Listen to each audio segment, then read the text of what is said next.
નમસ્કાર. Sanjay maths and science એકેડેમીમાં બધાનું સ્વાગત છે. આજે આપણે વિદ્યુત પ્રવાહની એક એવી અસર વિશે વાત કરવાના છીએ જે થોડી જાદુઈ જેવી લાગે છે. એ છે એની ચુંબકીય અસરો. તો ચાલો આ રસપ્રદ વિષયને સમજીએ. આજે આપણે શું શું જોવાના છીએ એની એક ટૂંકી ઝલક લઈ લઈએ. આપણે એક સવાલથી શરૂઆત કરીશું, પછી જોઈશું કે તાર કેવી રીતે ચુંબક બને છે, એને એક પ્રયોગથી સાબિત કરીશું, એના નિયમો જાણીશું, એનો ઉપયોગ ક્યાં થાય છે એ સમજીશું અને છેલ્લે આખી વાતનો સાર જોઈશું. તો ચાલો જરા પણ સમય બગાડ્યા વગર આપણા પહેલા મુદ્દા પર જઈએ અને શરૂઆત કરીએ એક બહુ જ સીધા અને સરળ સવાલથી. ક્યારે વિચાર આવ્યો છે કે જ્યારે કોઈ સાદા તારમાંથી કરંટ પસાર થાય ત્યારે શું થાય? શું એ તાર ખાલી વીજળીને એક જગ્યાએથી બીજી જગ્યાએ લઈ જાય છે કે પછી કંઈક બીજું પણ થતું હશે? આ સવાલ દેખાવમાં ભલે સરળ હોય પણ એનો જવાબ વિજ્ઞાનના ઘણા મોટા રહસ્યો ખોલે છે. તો પહેલા સવાલનો જવાબ શું છે? સારું, એ જવાબ જ આપણને આપણા બીજા મુદ્દા પર લઈ જાય છે કે કેવી રીતે એક સામાન્ય દેખાતો તાર અચાનક ચુંબક બની જાય છે.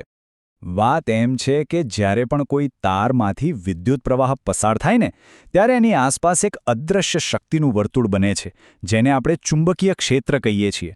સીધી ભાષામાં કહીએ તો વીજળી પસાર થતી હોય એ તાર પોતે જ એક નાનકડા કામચલાઉ ચુંબકની જેમ વર્તવા લાગે છે.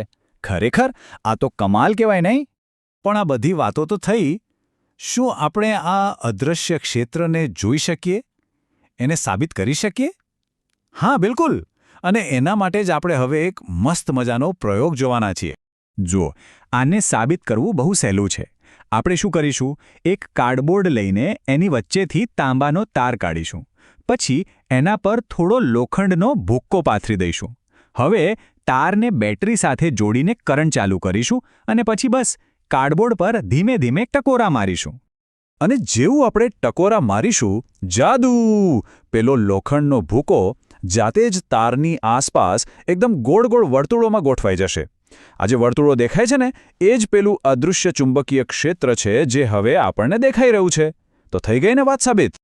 સારું, તો હવે આપણને ખબર પડી ગઈ કે આવું એક ચુંબકીય ક્ષેત્ર હોય છે. પણ શું એ કોઈ નિયમ પ્રમાણે કામ કરે છે કે પછી એમનેમ જ? ચાલો હવે એના નિયમોને સમજીએ. હા, તો આ જે ચુંબકીય ક્ષેત્ર છે ને, એ મુખ્યત્વે 3 બાબતો પર આધાર રાખે છે. પહેલું, પ્રવાહ. તમે જેટલો વધારે કરંટ આપશો એટલું જ ક્ષેત્ર મજબૂત બનશે. બીજું, અંતર.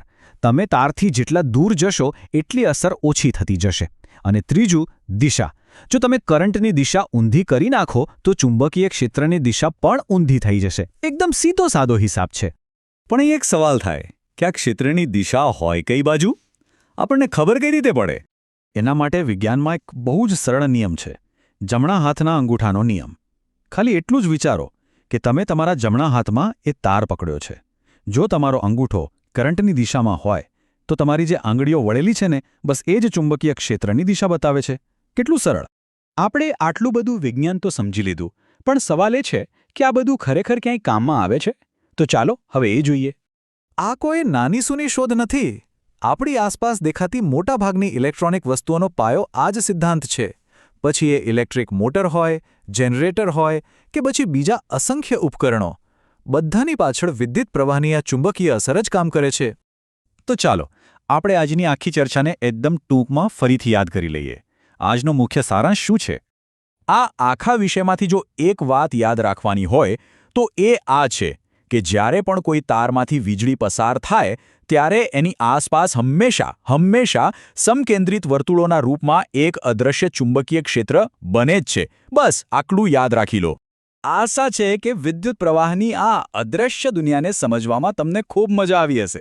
જો આવા જ વિજ્ઞાનના બીજા રહસ્યોને સરળતાથી સમજવા હોય તો અમારી ચેનલને લાઇક, શેર અને સબસ્ક્રાઇબ કરવાનું બિલકુલ ના ભૂલતા. ફરી મળીશું. આભાર.